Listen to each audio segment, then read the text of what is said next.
And welcome back, everybody, to another week of Sparkling Tuna Cup. Sparkling Tuna Cup number 12. I'm, of course, your host, Light VIP. And with me is the one, the beautiful, the mistress herself. Welcome, everyone, the return of Chase.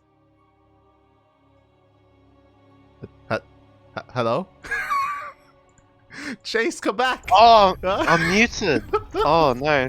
I just gave you the answer to the life. Yes, hello. Well, Light, I'm back, Light. I'm not good when I'm put on the spot, but thank you for having me for Sparkling Tuna number 12. Yes. Yeah, it's been a while. If you remember last week, Yaku was with me. Yaku made his return, but now I'm bringing back my Chase. And what better matchup could we have with two Aussie casters, mate? No, we need PvP. But yes, speaking of the best race, not Protoss by the way, it's Zerg, spawning in the bottom right. Let me get on the light. Oh, look at that angle. Oh, look at those movements. Oh. He's getting hyped for his boy. It is the Australian Zerg representing Cranky. It's Oreo.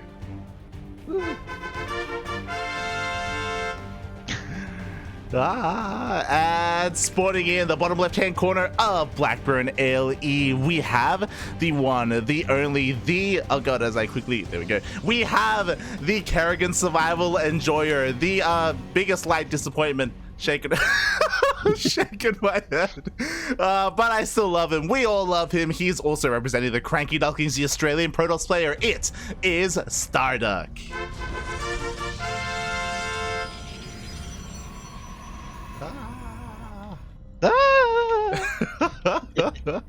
Yeah, sorry to keep you waiting, Light. I was doing something very important. But yeah, we have got something very exciting today. We have got two of your boys. Probably not exciting for them, having to tear each other apart. But exciting for us. Oh, you're not a mutual viewer. You're you're quite invested in this matchup. But yeah, we have StarDuck versus Oreo. Yeah, like personally, I'm really excited because we've been casting together for the past over a month now. Sparkling Tuna Cup, same with Yaku, and StarDuck and Oreo have been absent. They've been kind of missing. They've been MIA for the past couple of weeks. A lot of weeks actually. We've been kind of cheering for Beastlork and Demi instead for the best in our region, right? And it's been a little bit sad. It's like, yo, where are they? And for the people at home who are wondering, they have been focusing a lot on their studies. Like they are both university students, and that does kind of come first. I don't blame them for that. But at the same time, like things are kind of heating up when it comes to StarCraft and the competitive scene, right? Indeed, Light, because we have ANZ champs appearing soon, but before ANZ champs appears, Light, we've got something appearing on the map here. This is pretty fast. This proxy gateway, and for Oreo, like I don't know if StarDuck's cut probes here or something, but no, it looks like he just invested that tech he was going to use. Like the money on that tech, he invested into a gateway, and now we have a fourth gateway too. Oh, exactly. It's gonna be 4 gate in total here for StarDuck, and Oreo is honestly in the dark right now. He does have an overlord over the natural base, and he does confirm at least the first 2 adepts coming across the map, but he doesn't go into the main, so he doesn't know if it's a Twilight Council opener. He doesn't know how all in on how invested StarDuck is with this. Yeah, and I really like this play here by StarDuck. We know Oreo is a very meticulous Zerg player. Goes a lot by timings. He really studies. Throwing out something a bit off key here. This proxy Stargate. Oreo probably thinks maybe from the Warp Gate timing it's a Robo opening or a Twilight, but he'd be wrong. As we the Cybercore Chrono Boost, this Overlord comes in now. But is this going to be much of a tell, because it's just one extra gateway? Surely it is, right? Yeah, it should be. Like a hidden gateway is a massive tell here, but Oreo still hasn't seen it. He still hasn't gone behind the mineral line. He's checking the edge of the base instead, which makes a lot of sense. His links go across the map. He confirms the 3rd base, which again tells him that, hey, it's probably a macro opener. But we'll see if StarDuck is going to commit to the aggression here once the warp gate finishes in a couple of seconds. Yeah, no, I totally agree with you here, Light. These links scouting their 3rd base. That's a faster than normal 3rd, actually. Normally a 3rd goes down at 350, 4 minutes. But yeah, we also see that Oreo, with that Overlord in the main, he scouts that the gas in the main was taken. He saw when it was built, but he doesn't see any probes go into it, and now he's going to spot this gateway and these adepts, but Light, he's going to be scrambling here. Yeah, exactly. And the scary thing is that because Oreo didn't scout anything weird, like there's no Roach Warren, so he's relying on purely Lings and Queens to help defend. To be fair, he's making a lot of Lings right now, and StarDuck actually, because he got scouted, he opts to transition. He actually is investing into tech. Yeah, indeed. We saw him take those gases soon after the Overlord scout. Just going to commit a couple of adepts here, nothing too crazy. Just keep in mind that these adepts do not have, because they were built so fast out of this gateway, they do not have the adept shooty upgrade. What's it called? Glaives adepts. And Light, we see here, this is a bit of a switch too, because now he's taking these gases, but we've got charge and +1 on the way. Yeah, I love the way that StarDuck has adapted here. Obviously, if he didn't get scouted, he probably would have committed to that aggression as soon as Warp Gate finished. But, you know, we see how fluid he can be as he's fully probed up on 3 bases. It's safe now because he got it so early. Even with, like, minimal units, he was able to get away with this. Oreo, he has to make something happen with the massive amount of Lings that he invested in. Yeah, that's right. He's going to come in here. Oreo, I'm sorry, apologies. StarDuck doesn't have a shield battery in the higher ground, but a couple of the third, as we see, that third base is already fully saturated. Oreo is still just trying to saturate his own third. And Light, we've got 6 gateways on the way. I really like the option to warp in those sentries early on. It's going to get enough energy for force fields. And 8 gateways, Light, I think we're just going to see a lot of charge lots with +1. And with these Lings without carapace, Light, this could be very devastating. Mate, this is going to be 11 gates in total. That's insane. That's... oh my god. Oh. That's gonna be a lot of gateways. Charge is about to finish up. +1 still needs a little bit more time, but as you said, without Banelings, without Roaches, like Oreo is gonna be in a really rough position, especially because again he's still in the dark. Like he hasn't been able to go in for a follow-up scout to confirm what the hell StarDuck is doing. Yeah, no, he hasn't indeed. Doesn't even have an Overlord anywhere near. One thing to keep in mind is StarDuck, I already should have seen that there's no gases taking at that third base. They're taking super late here, as we've got a Twilight Council behind this and a Road. It just finished with it. Yes, it did indeed. But Light, this is very scary. And even though, you know, this Roach is coming out now, Oreo's invested so much in this hive and now getting these gases, and I don't know if you're about to hold this. Yeah, this madman, he's taking all the way into Hydras and Lurkers. Like, to be fair, if he gets away with this, like, he's going to be miles ahead in tech. He's going to have everything he needs. But until that happens, StarDuck does have a window here where he needed timing. +1 just finished up, and StarDuck, he dipped onto creep, and then he turned around. He decided against pushing out, which I don't know if that's the best decision. I do think that, like, pushing deep into creep would have been difficult, but maybe even trying to punish this gold base could have worked out. Instead, StarDuck, he's here at home, at least waiting for his Archons. Oh. Yeah, we see his Ling's going to pull that army back. Anytime Oreo can buy while he's taking up to this hive is really good for him. The one thing I will say is Oreo's army also scales better than StarDuck's. Zealots, you know, as their melee units, they can get kited. They don't really scale the greatest against units that can kite against them. But Spore Prison, these Lings are going to catch these Zealots. So the Zealot's going to catch the Lings, and I feel like if StarDuck was the timing light, he has to hit it now, but he's taking a 4th base instead. Yeah, exactly. Like, he was maybe looking to go for some multi-pro. He does have a War Prism here towards the main base, which means he cannot reinforce this main army, but, you know, it's looking still quite strong, and it looks like he will be able to at least deny mining here at the gold.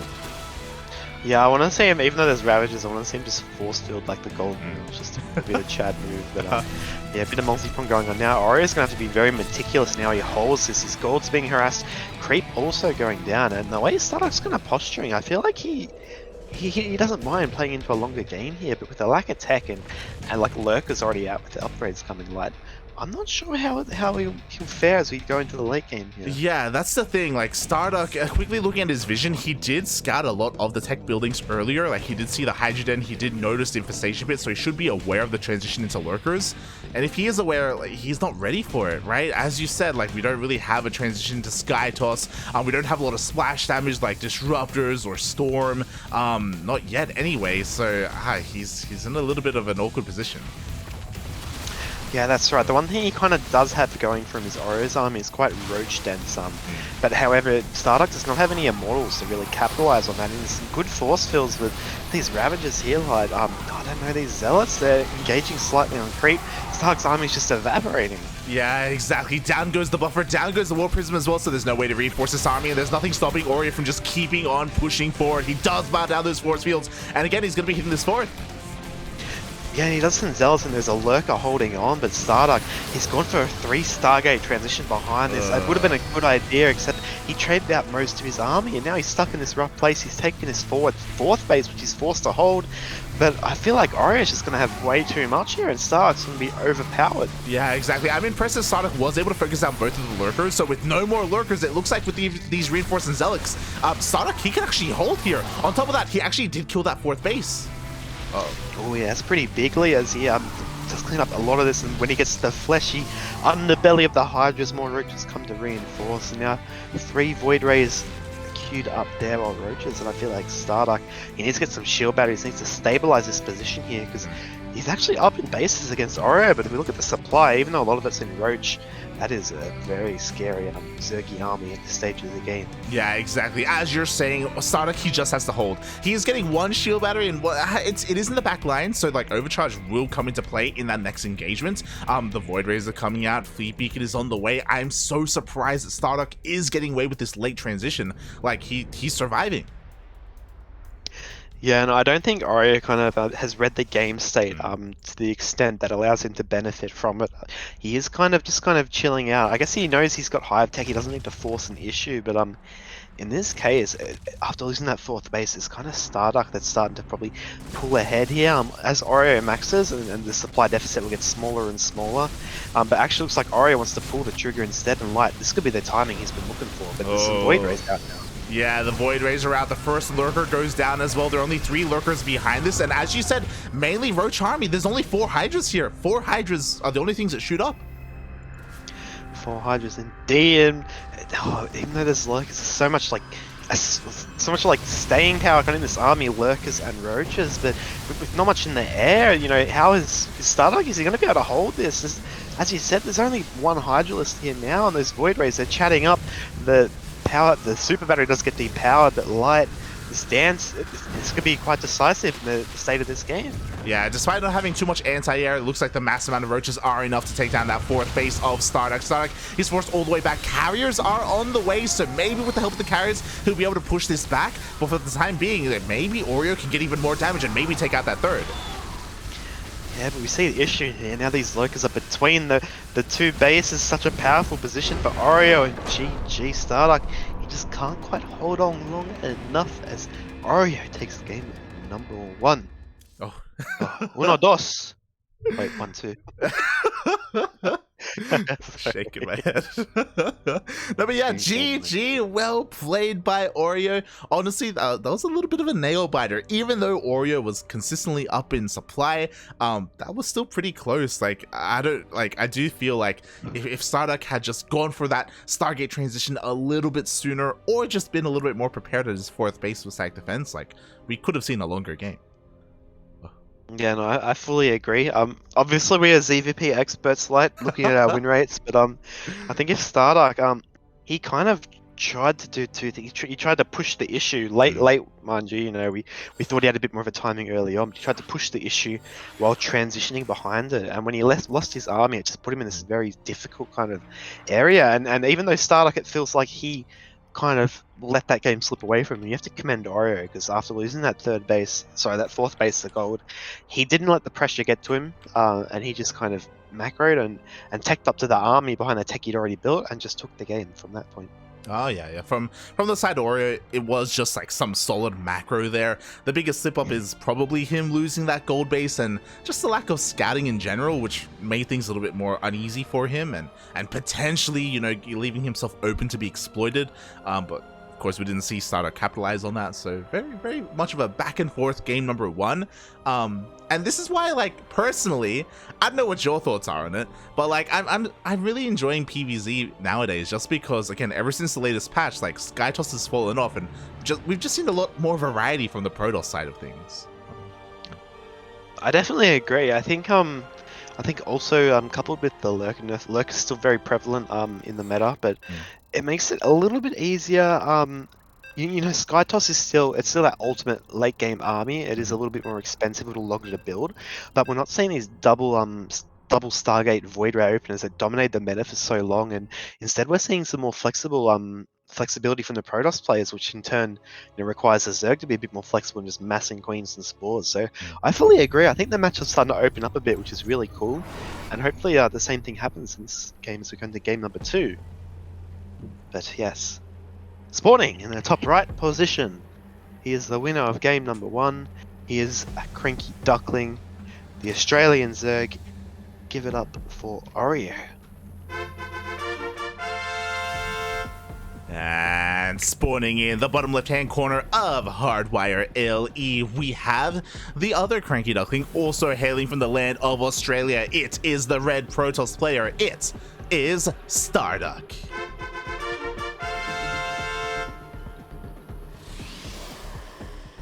Light, do you see what I see? Oh, what do you see? I see a gateway. I thought you would have seen it too, because I was on your camera. I see one too. I see one too. Oh, yes. Oh, and there's a pylon too. Yeah. I've seen this in GSL before. Oh my god. Yeah, we've got light. Let's talk about the nitty gritty. This map. Now I know in PvZ, I don't know if it's just a bunch of Terran propaganda, but this seems like a decent Zerg map against Terran. How do you see it go against Protoss in this particular matchup, especially with the post nerfs to the Void Ray and Lurker? Yeah, I like. From what I can tell, I do think that this matchup specifically is still trying to find itself. Right, I don't think it's really settled into like a set way to like play at the moment, which is why it's kind of exciting. You know, we're still kind of in the oh god, not the Twilight years. What is it? The Breaking Dawn. Oh no! It's kind of like like the dad who buys a bunch of music equipment and a new hot rod car. Yeah. He's got like a life, but his bones are still like crickly and crackly. It's like the midlife late life crisis of StarCraft. It's exciting, but it's the same old. But which is exciting. Exactly. Yeah, it is too. It's like, yo, are we gonna go back to like Blink Stalkers again? I say that as StarDuck is opening up with the Stargate, but again, like the likelihood of it being double Stargate now is a lot lower. It's a lot lower. It's mega exciting. I'm also glad because I'd never figured out double Stargate. So when someone still does it, I lose to it. But if we have a look, yeah, it's like pretty standard. Just a 2 adept opening here. StarDuck did not go for that natural block, so his adept's probably just gonna do it all poking and prodding. Then we used to secure their 3rd base. If we have a look at, I'm not sure if did StarDuck kind of cancel his warp gate and then restart after the Stargate? Because it looks like it's just been started there, like. Yeah, it does feel a little bit delayed, which is a little bit odd, and I wonder if Oreo did notice that as he is looking to dip in to just confirm what the opener is this time. And I think, like, especially because of the way that StarDuck played out game number 1, he's basically keeping Oreo guessing. And I'm sure Oreo is that much more adamant about scouting right now, as this time there is, tech earlier on compared to the previous game. Yeah, he's had a couple little hints, just the 2 adepts. Adepts cost less gas than a Stalker or Sentry, so, maybe slightly leaning, but as he gets the full confirmation here. Chrono boosted Stargate, he knows what's up, and Oreo, he's played Versus before, he drops his Spore Crawlers. I think we're not going to see too much damage here, but he's skipping a Spore in the main because he's getting that 2nd Queen. And Light, do you see this Oracle doing too much? I see this Oracle not doing too much, but I see these Oracles doing something. If that makes any sense. As you said, there's plenty of anti-air to deal with the first Oracle, but now that we're seeing 2 and potentially 3, they can dive in. They can do. They have that one-shot potential. They can catch some transferring workers. Maybe they can slip in while the queens are a little bit busy injecting and get some drones. Yeah, they're actually also not all that bad at shredding Zerglings or slow roaches coming across the map. They're not obviously not ideal. Void Rays are better in that capability, but it's a lot more of a flexible unit, and it kind of reads to how StarDuck is approaching this game. As we see, they've got a Twilight, a Robo, a 3rd base. He just wants to kind of fear out his opponent here and just kind of go into the later stages of the game. But it looks like he's got actually quite a few drones here to start too. Yeah, it's one of those things that, mate, you got 2 oracles, you don't give a damn about a spore, mate. It's unfortunately they don't care, and 5 drones go down. Not just that, but a creep tumor was sniped as well. Not an active creep tumor, it's not the biggest of deals, but you know, some damage nonetheless. Yes, indeed, but Light, it looks like we're going to have some blink on the way, which could be a bit exciting. Oreo scats to third base, finishing the chrono boost on the probe, showing that he's working. Oh, he's going to slip in with a couple of links. Oh my god, exclamation mark Funada. These 2 Zealots, they just weren't thick enough. They do not plug up the wall, and the Lings will be able to get a free scout of everything. Yeah, not only that, but he's actually going to see all the tech as it's finishing. He sees the Robo, sees the Forge, sees the Twilight researching as well. This is a fantastic scout by Oreo, and seeing his response, he's just massive drones. Expect, yeah, 4th base already down actually, and Evos, he's just going to feel comfortable going to a huge macro game here. Oh yeah, exactly. He knows that nothing's going to really kill him anytime soon. There wasn't a massive gateway explosion or anything like that, and he's well aware of the current tech direction of his opponent. He still has to respect all these stalkers, and already 7 roaches are on the way, so he will have an army. We'll have an army indeed. I'm just being safe. The great thing about roaches is if there's any serious threat while you're in the middle of taking up or something, you can just morph a bunch of Ravagers and buy time using the Biles. Very kind of technical army here from StarDuck, a couple of Blink Stalkers, Sentries, and Oracles. It's not a lot, but it can threaten, given it's not respected enough. As we see, these Stalkers going to jump in, but with the Ravagers finishing Light, StarDuck needs to back off here. Yeah, exactly. They finish up just in time. In comes some reinforcing roaches. 10 more roaches on the way as well. And StarDuck, he won't find any damage here whatsoever. It's a little bit unfortunate because StarDuck actually, if you look at his vision, he missed the 4th. He didn't know where it was thrown down, and maybe he could have applied some pressure. Maybe he could have gotten a kill. Unlikely, but it's possible. But yeah, he just didn't know it was there. Yeah, and I'd certainly say definitely possible. It could have probably been what he was looking for with this army. As we see, these Oracles going to swing around. Probably, yeah, they're going to confirm the 4th base now. See, the gas is being taken. Well, even as a queen, Shron's going to be forced away. Might even catch a queen blood. Yeah. Oh my god. See, this is what happens. Everyone in the chat, you know, this is why sometimes you don't want to be on point with your injecting or spreading creep, because then you can't transfuse. You don't have energy. You know, he's Oreo, he's just too good at spreading creep. Light is a poor macro apologist. Oh, good. Look, I'm just saying that, hey, if his macro was a little bit worse, he would have saved the queen. Exactly, yeah. You're not wrong, and if his macro was a bit better, he would have seen those oracles with creep and stopped it anyway. True. Yeah, Goldilocks position there. But yes, indeed. And Light, this is interesting from StarDuck. It's not really a huge enough force to kind of threaten much, but with Blink Stalkers, maybe she's looking for some slight trades just to feel out Oreo's army. Maybe we just force some units as well. Yeah, and to be fair, he did force a lot of units. Like, there's a lot of links. There's a lot of links that are running across the map, but the wall is indeed a wall. We have Disruptor production commenced here. The first Nova already going out. Oh my god! Oh my gosh, like that was brutal. As these Lings now going to get caught back, but I'm not too sure how I feel about how these unit comps kind of almost catching Disruptors. Not too sure how these unit comps kind of work out. What do you think about Ling Roach Ravager Muta versus Stalker Disruptor? Because I feel like it could, you know, favor either player. Yeah. I mean, there's a lot of potential with these mutas. I'm curious as to how they're going to be utilized here, as we see they're queued up to go into the main base, okay, just to harass his opponent. But at the same time, StarDuck is pushing out on the map, and Oreo, his supply is going to be split up a little bit here. Oh god.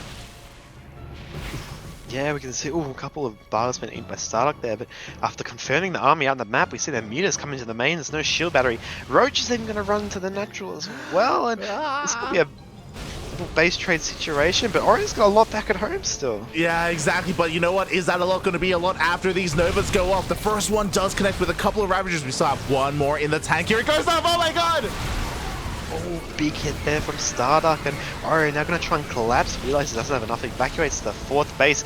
Meanwhile, he's destroying the main and just shrekking the 3rd base with these roaches, but a shield battery and the Stalker Warp will put a slow stop to that. But these Overlords, if these get taken out, he's going to get supply blocks later. Yeah, exactly. Then he wouldn't be able to reinforce. Meanwhile, here we go. The Biles are connecting. No, the Blinks were not there. StarDuck, please. It looks like Oreo is going to get on top of the majority of the high-tech units here. Another Nova goes off. But this Stalker count, it's getting slowly whittled down. Yeah, this too, and StarDuck, he does have quite a big bank still, but doesn't have a warp prism, can't really reinforce as he's forced to dedicate warp pins at home to deal with these mutas. Oreo may be a little bit stretched, I'm trying to deal with them, and on the two fronts, a bit more multitasking capability from StarDuck, and Oreo, now it's just an awkward position for him as his supply is starting to even up with StarDuck. Yeah, it really is, but again, forcing those warp pins at home may be the key here to defending for Oreo as he continues to find out more and more of these roaches. It looks like he will be able to force us back. He will defend. And in the end, we have to kind of take a little bit of a step back here because Oreo does have a bit of a lead in the workers, but honestly, not by that much. I'm a little bit surprised. Yeah, and we see despite getting all this damage in the main, you know, that's a fully beat up main base. Some gateways and Stargate depowered, but StarDuck, he's got a fourth base secured already, where Oreo's fourth base is yet to be saturated. So I think that's where we're going to see a lot of the kind of like shift in this game happen. And we see 11 mutas on the way from Oreo, but StarDuck's planning on being aggressive again, and mutas not the greatest unit in a straight up fight. Yeah, exactly, especially against these Blink Stalkers. So we'll see how this goes again. I feel like a lot of this is still going to go down to those Purification Novas once again, as we have to up. Just the hard-stopping moment. Disruptor gets picked off by the mutas. The mutas probably want to go in that warp prism now. There they go. And StarDuck eating a couple biles, and actually he's taking quite a bit of damage here. These Stalkers are bruised, and the Ravager count's still quite high. StarDuck will need to retreat here late. Yeah, exactly. He's going to have to blink down onto the low ground. He barely manages to escape. There was a pretty key moment there. Oh my god. As a couple of stasis traps go off. But the mutas actually went for a bit of a wraparound, and they sniped one of the disruptors, so only a single shot went off. And Oreo was able to clean up the army, and now he's going for the counterattack. And StarDuck, what does he have left at home? Looking at the units tab, he lost all of his robo units.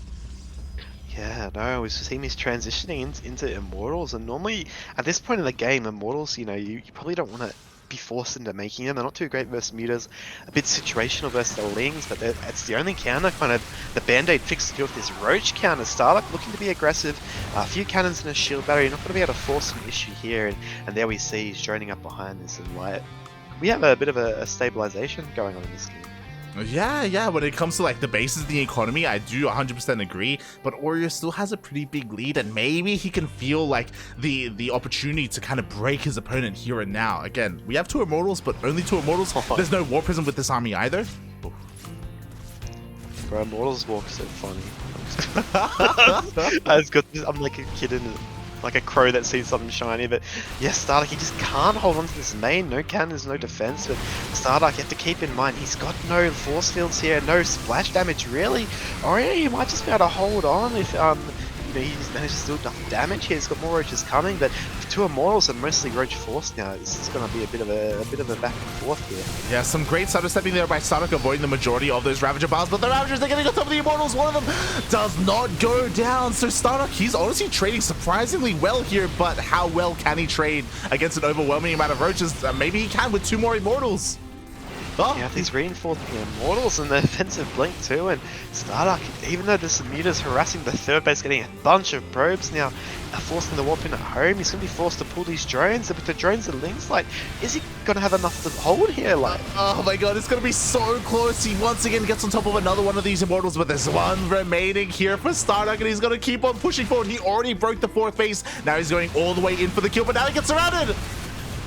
He does indeed. Biles going down. Stalkers don't blink, but the Immortals get focused, and I think, yeah, it looks like StarDuck is going to get cleaned up as Oreo holds, but like, at what cost? At the cost of 14 drones, which is okay. Oreo could afford to lose these drones, especially because he was actually expanding behind this as well, so he's going to have a lot of lava to work with. He can rebuild once again, and he was dealing a lot of economic damage across the map, so it's still kind of, it could still go either way. Yeah, no, actually, you're indeed right, and normally, like Protoss, even though the working out's a bit low, having the 4 bases in this situation is very helpful, but it's just gateway units. He's got no splash, and this you know, these Lings are going to buy so much time for the Ravagers and Roaches to shoot away, and even though he's putting a lot of pressure here, the mutas are just being relentless back at home. Yeah, they are, but you know what? We have another warp in at home. The mutas are slowly being cleaned up. The Ravagers are being focused on one after the other. With the death of the Lings, there's nothing left to buffer for the Ravagers. Great target fire here by StarDuck. Yeah, and some wonderful blink micro as well, and Oreo, it looks like he probably want to back up here. Does not want to be losing these Ravagers. It's quite rough. It's the Stalkers, despite being so bruised, it's just... it's tough. I don't know how to call it here. Since I think in a low economic situation like this, like I favor the Zerg as we see 10 Ravagers just get built. I guess. But yeah, I think Uh, Oreo I think he's taking the edge here. But the he DTs. exactly. I was about to bring up the fact that we do have a Dark Shrine here. I don't know if Oreo has noticed it in the chaos of this game. The DTs, they reveal themselves. They're going to be targeting down the Ravagers. They force Oreo back. Oh, Funara Oreo's detection squad is just it takes just 2 DTs, force them back. Gonna buy some time for these the observer to build, and now what's he gonna do? Is he gonna turn them into Archons? Archon's not a bad choice here. Like there we go indeed. But again, if you look at it, looks like StarDuck hasn't made progress for quite a while. But Oreo in the meantime also he's just massing roaches. So I think we're gonna have to see another fight soon enough. Yeah, exactly. It's once again with the kind of a lair tech army against like an army without any splash damage here for the Protoss. So it's very scrappy, but the Archons may make the difference. Yeah, I think with the cannons as well, they could hold out as two, as we see. Oreo looks like he wants to force the issue, dropping some bios. I like to see him dropping the cannons that can't dodge them, but StarDuck needs to be careful here. And Light, I think, yeah, I'm just waiting for the first play to start making work. He's being so annoying. Oh my god, he forces Oreo all the way back. Oh, loses an Overseer. Honestly, that could be a little bit significant. We still have one Overseer with that main army, so Oreo still has some detection, but one DT does so much, buying StarDuck even more time. Enough time to probe up a little bit. Yeah, there we go. StarDuck feeling comfortable again, going for the disruptors. And this army now starting to look at, even though he's down in the army supply by about 20 or 30, it's starting to look like a more deadly kind of army. As if we look at the value, he's going to start overtaking in the gas count. Whoa, definitely overtaking. But I think StarDuck, as this game goes on, I think if he can build on his army, it's been so back and forth, like it's hard to call. But Yeah. Ravagers really do so much. I think you've raised a really important point, and that is that Oreo is stuck on their tech. He is not taking up. You know, sure, he has Aspire for mutas if he wants to, but that is it. You know, he can't go into Hydras, he can't go into Lurkers, so he's stuck with a Roach Ravager Ling army, doesn't even have Banelings. So because of that, the longer this goes on, the better it is going to be for StarDuck if he's able to get a higher army supply. But oh my god, no! Like, we got Lings in the main, we got Lings in the natural, and StarDuck. You never want to be forced into attacking on creep burst Ravagers. They can kite you for days, and look, even with the warp-ins, like, he probably should have warped in some DTs, and he's forced to actually recall some units. Yeah, recalls all the way back at home. At the same time, Oreo notices the recall. Now it's go time, but you know what? We have disruptors! We have one disruptor, second disruptor shooting off, and it's going to just get a bit bruised, but like these Archons, can he hold? Orio's got a massive supply advantage. I don't know how he did that with the working count, but it looks like he's going to try and push in and break this position of StarDuck. Oh, he just killed his own Overseer! Get some DTs! We need DTs, StarDuck! That's all we need! You're on board for an Archon, dude. But, oh wow, this is actually, it's quite a close fight if you look at it, but if you look at the supply, it tells a different story. The disruptor going off, and I think despite trading reasonably well here, StarDuck just doesn't have the economy to sustain this light, and looks like Oreo could be on his way to taking game number 2. Yeah, he's just rallying roaches and lings across the map. He's breaking through the defenses of StarDuck. The cannons are falling. The army is falling. We don't have any DTs. We do have one disruptor left, but it misses. Doesn't connect with anything, and GG gets called. Oreo will be taking game number 2 and tying up the series. Damn. Wonderful. GG, well played. Congratulations to Oreo as he does take the series 2-0. And unfortunately, we have to say goodbye to one of our Ducklings. Man, I thought for some reason StarDuck won the first game, but yeah, he actually lost it. Like you're not wrong, and Oreo's gonna move on. Look at that APM. Oh, 523. I want whatever rapid fire key he's got going. But, hey, he's got rapid fire wrists, mate. Let's go. rapid fire everything, man.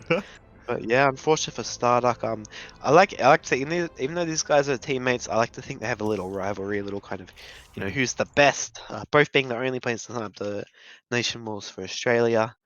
But yeah, it looks like we'll see StarDuck back at Kerrigan Survival for now, and Oreo moves on to play Art. Yeah, exactly. Again, my condolences to StarDuck. I mean, I really appreciate that he was actually a part of today's tournament. Again, he has been focusing on other things recently. But I hope this also ignites that competitive drive that I know he has, because you were talking about it. ANZ Champs is around the corner. We should clarify that the ANZ Champ qualifiers are in a couple of days. They're this Saturday. Yeah, sorry, I think you're on a large dose of copium, because I think StarDuck's just gonna go back to Kerrigan. Actually, no, he's looking at the replay. Ooh, Yeah, see, that he cares, ooh, mate. He cares. maybe it's the Kerrigan survival replay. He Yeah, does do Kerrigan survival replay analysis, oh my god, unironically. what a tryhard. But as you said, ANZ champs qualify this weekend. We got C that been playing ladder. He's played more than 30 games, mate. He's in True. Grandmaster. Shout out to little Shelly Belly. But yeah, it's exciting times ahead. But Mhm. speaking of exciting times, like check out this bracket. We could be having King vs Beyond in the semi-finals. You say we could, I think we will. Oh, Exclamation mark Funada Demi for forfeiting, and it looks like he was unable to play his series against Björn, so Demi will not be moving on in the bracket. We already have one semi-finalist, Björn, just blazing his way through the bracket. Oh my god, what a beast.